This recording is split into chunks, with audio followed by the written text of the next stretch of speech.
In the last video, I talked about what an amazing coincidence it was that the monk Sinaiticus was in various places just in time to see Simonides and Tischendorf in various stages of creating or looking at or changing the Greek Codex Sinaiticus. But maybe it wasn't a coincidence.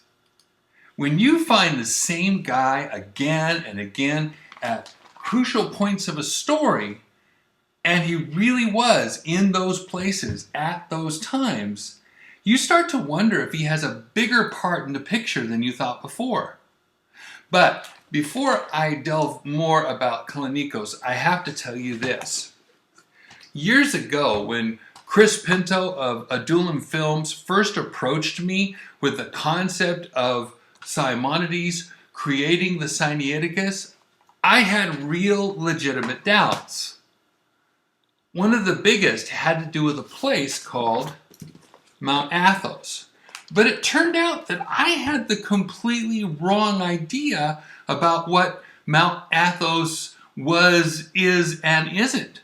And over the course of the last year, before your very eyes, on this vlog, I began to find out the truth about Mount Athos and why Simonides' story rings true or not.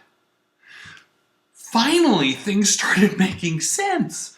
But some of all that thinking process was behind the scenes, and some more of it was after I finished last year's Something Funny About Sinaiticus series and started to put together the upcoming book. Would you like to see what helped change my thinking and what may very well influence yours? Hi, I'm David Daniels from Chick Publications. Now, at no time do I want you to think I'm forcing you into anything. That's what cults do. Cults, and I've been in a couple, force a party line down people's throats and demonize anyone and everyone who doesn't toe the line. I can't do that. That's not me. All I can do is put the facts out there and let you, brothers and sisters, make your own decisions. I already believe Sinaiticus isn't and couldn't be God's holy and preserved words in any way, shape, or form. So it really doesn't matter to me whether the Sinaiticus is a new fake or an old fake. But I am so intrigued by this. I love a good mystery, and as a lot of you know, when I have a question, it nags at me until I get the facts. So let me tell you the basic story, a couple of my objections, and the answers I found. The basic story is this. Simonides claimed his uncle Benedict, who was the monk over the monastery at Panteleimon on Mount Athos, sent for Constantine Simonides, his 19-year-old nephew, to copy various documents and make a main big Greek Bible in ancient-looking script. It was to be corrected, and then it was to be presented as a gift from Benedict to Tsar Nicholas I of Russia, the patron of the monastery. Benedict hoped the Tsar would express his gratitude for the gift by giving the monastery a printing press. Uncle Benedict also had a stash of documents that were entrusted to Benedict by Gregory, a monk on his deathbed. Benedict then put them at Simonides' disposal to read and copy them since Benedict's eyes were failing. The main calligrapher at Panteleimon at this point was Dionysius. He was old, not a professional calligrapher. He didn't know ancient Greek and didn't feel he was up to the task. So Benedict sent for his nephew Simonides, an excellent young copyist, to do that massive job. Is that clear so far? See, each one of those elements is important. So if you need to, stop and go back and listen to that short summary again. Okay, truth be told, I was lost at step 1, Mount Athos. For months last year, I could not figure out what was so special about some mountain in the middle of Greece. Wasn't it just a hill with a bunch of monks and libraries on it? No. Once I learned about what Mount Athos really is, and a bit about its geography and history, it all started to make sense. Mount Athos is not a mountain in the middle of Greece, like I once thought. Mount Athos is really an isolated peninsula.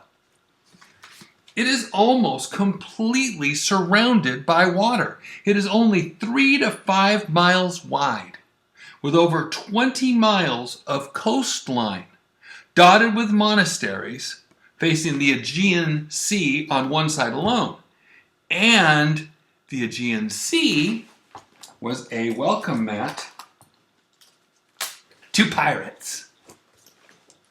Every so many years, pirates would brave the wind and the weather and land on Athos and start pillaging the monasteries of their valuables. So now, naturally, any monk who wanted to keep his holy book safe and any other stuff had to learn how to hide it. It only makes sense. And if you read about the history of the monks on Athos, there are a number of sources on the internet. Fascinating reading.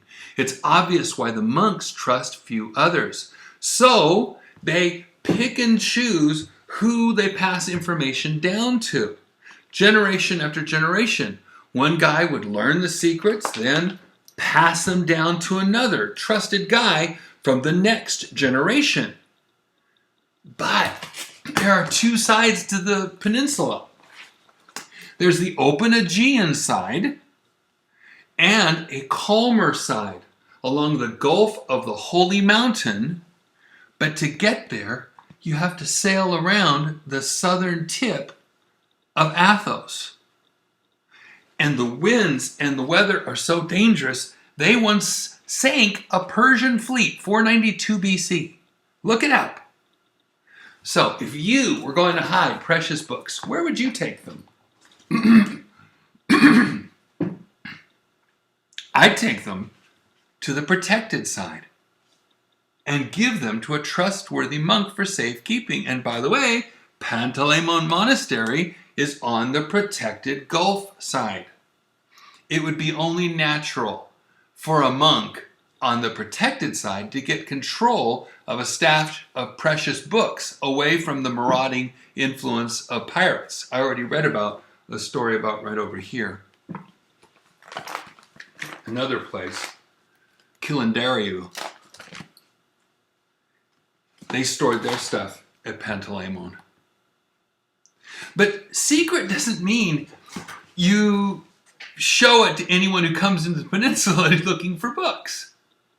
That explains how the Greek historian Spiridon Paulolampros could come onto Mount Athos, visit all the monasteries, write a detailed 2-volume catalog of the Greek manuscripts of Mount Athos from 24 collections, and yet not find the most valuable Greek texts. But they were there. And when certain leaders decided to, they took a number of ancient Greek documents from Mount Athos out of hiding. And 2 of those documents were copies of Barnabas and the Shepherd of Hermas. See, there's an Athos edition right here. The Shepherd of Hermas. Coincidentally, the same 2 we find at the end of Sinaiticus. So valuable manuscripts were on Mount Athos. They were just hidden. That's not conjecture. That's history. So let's move on to Simonides. Simonides started on the Sinaiticus in late 1839, around November. A year and a half later, on March 27th, 1841, we find the monk Kallinikos working with Simonides at Panteleimon on Mount Athos on a side project for the feast day of John of Damascus, March 27th. Then, 2 years after that, in February of 1843, the monk Sinaiticus saw Simonides again on Mount Athos working with what we call the Sinaiticus. Based on what we know about 1843, Simonides was probably going over the Sinaiticus text of Barnabas with a fine-tooth comb. I'll get to that in a minute. He'd been comparing seven different versions of Barnabas from those secret stashes on Mount Athos, revealed to Simonides by his uncle Benedict. Then he put all that information in his Barnabas book. Look at the facts. Tischendorf stated that in 1844, he'd been the first person to discover in an ancient document now called the Sinaiticus. In 1859, he claimed he found that it contained a book called the Epistle of Barnabas.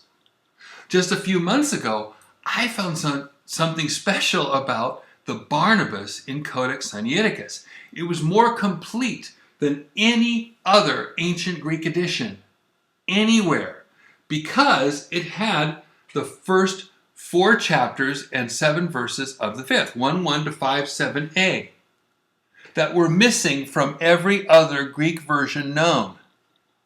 No one in the West had ever seen those first 4+ chapters in Greek. But wait a minute, a year before Tischendorf even saw Sinaiticus, much less Barnabas, Simonides had already published Barnabas. And I checked it myself. It has those 4 missing chapters just like Sinaiticus. So, Tischendorf wasn't the first.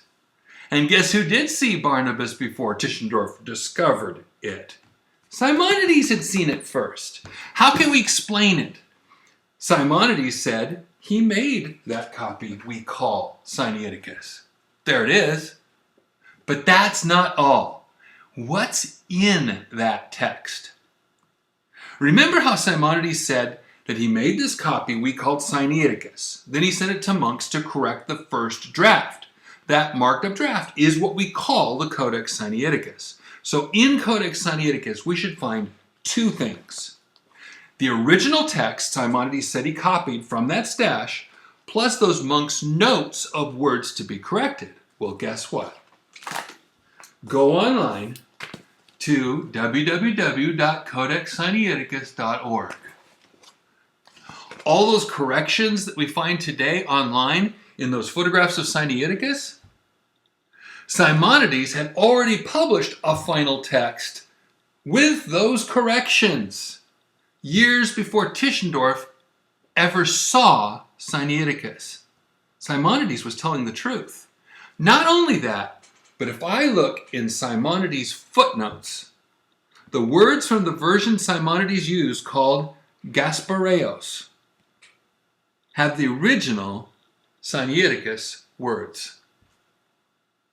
And the words that were changed by the monks are there in Simonides' main text. So, like it or not, I had to accept that 1, Simonides had information no one else had before anyone else had it. 2, Simonides published that information before anyone had ever seen the Sinaiticus. I said it before and I'll say it again. Simonides was telling the truth. So, Simonides took all the changes made by the monks in the Sinaiticus and he wrote them in this book as the main text. Why? It's pretty clear. I think he wanted to copy those corrections into his next version of Barnabas for his final version of the book for the Tsar. There's more to that, but that's not for this video. Then he took the Gaspareos version that matches the Sinaiticus, added the 6 other versions right here of Barnabas from Mount Athos and put them in footnotes. When he finished, he published the book no later than April of 1843. That's the date of the article in the Star of the East, April 26th, 1843, about the book. And that's just 2 months after Callinicos saw Simonides with the Sinaiticus. That's a lot to take in, but it all fits the timeline. Reading all this evidence, I was finally willing to take Simonides and Callinicos' testimony at face value. Based on that, what did Simonides expect to happen next? Simonides expected these things. The Sinaiticus would then go to St. Catherine's and be checked over by Callistratus and any other monks with him. 2. The fixed-up Barnabas then would go into his final draft of the Sinaiticus with all the changes in it, the same as his 1843 book on Barnabas. 3. Then Simonides would make another full Bible with whatever other monks were part of that stage of the process. 4. The finished copy would be bound and sent by Uncle Benedict, who is over the Russian Orthodox monastery at St. Panteleimon as a gift to the Tsar of Russia. 5. The Tsar would be grateful and moved to grant the request of Benedict and buy them a printing press for the monastery, maybe to get out printed copies of all their treasury of manuscripts. But, spoiler, it didn't happen that way. What Simonides expected, he didn't get. It turns out that Callinicos had something else in mind. And I couldn't believe it when I understood what it was that Callinicos really wanted and what happened to his plans after that. But I can't go into all that yet. That's another story of betrayal and intrigue. But think about these things first, because I'll show you that part of the story in the next vlog. The bottom line is this. Simonides made the Sinaiticus in the 1800s. It is not an ancient document. So all those new Bibles are making changes based on a fake, modern text. God bless you and have a wonderful day.